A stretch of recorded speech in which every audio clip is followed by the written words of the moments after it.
first-generation immigrant. I came to the United States when I was 6 years old. This is my home and I know no other. I've been the director of the group since 2002. It's important to me to keep this group all women because we do represent a minority, not just as Hispanics, but as women. We not only bring joy to our Hispanic people, but to everybody in El Paso, no matter their background.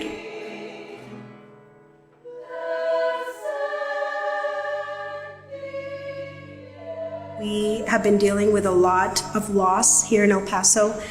To have to put on a mariachi traje after the events that happened has been a bit trying. We do feel like we're targeted, I'm sure as many others do and many Hispanics do. To have someone come from so far just to inflict all this pain upon our community has been incredibly hurtful. My name is Mariana Yu. I'm student body president at El Dorado High School.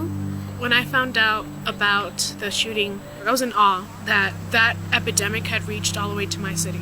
It was hard. We see on the news all the time, but you never really think it's going to happen in your city, and then it happens and you don't know what to do. The way that the community reacted was exactly what I thought El Paso would react to in a situation like this, because I know that El Paso is love. The t-shirt initiative began pretty much as an idea like for a profile picture. And then I said, you know what, let's order some stickers. And then one of my husband's cousins was like, well, if you guys ever make a shirt, let me know. And I was thinking, that's how we can help. The shirt helps people feel like they are contributing with their donation, and then they wear it proudly. We own small cakes here in El Paso.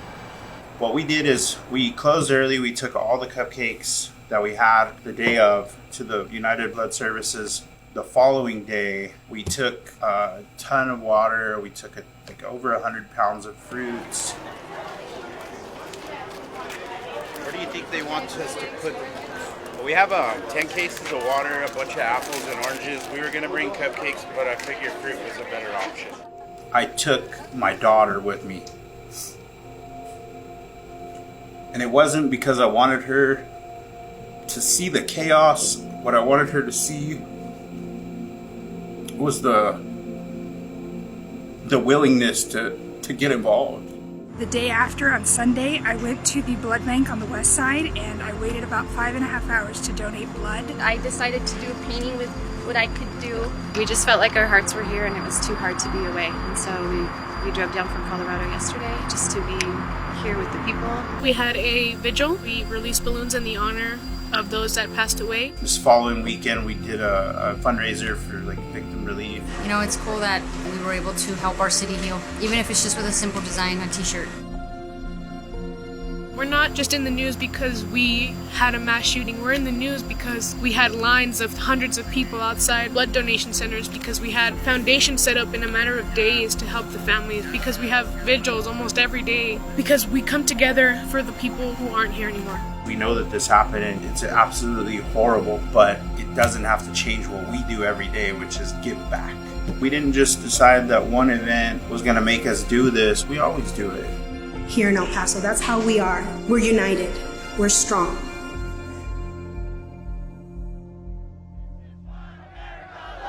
What does America look like? This is what America looks like. We owe this community our very best, but I think we also owe ourselves answers about what it's going to take to ensure that does not continue to happen in El Paso or anywhere across the United States. I would hope that what happened here would be a turning point, because I don't want it to just be just one more on the list. Nobody deserves to live in fear of going to school or going to the store or movie theater or anything like that. We have a racism in America that is as old as America itself.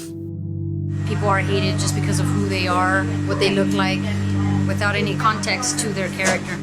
This attack on El Paso is an attack on America. It is an attack on our ideal of what America can be. I wish I could change legislation that lets this happen. gun control is a big thing that currently my activism group is working towards. I'm gonna fight for that change, and I hope that everybody that I know, my friends, my family, joins me in that fight for change. Though we bore the brunt of this attack, of this hatred, of this violence, of this country's inaction in the face of these threats, I also know that this community holds the answers not just for our future here in El Paso, but for the future of this country. We see our differences not as dangerous or disqualifying, not just to be tolerated or respected, but to be embraced as fundamental to any hope we have of making it as a community, of making it as a country.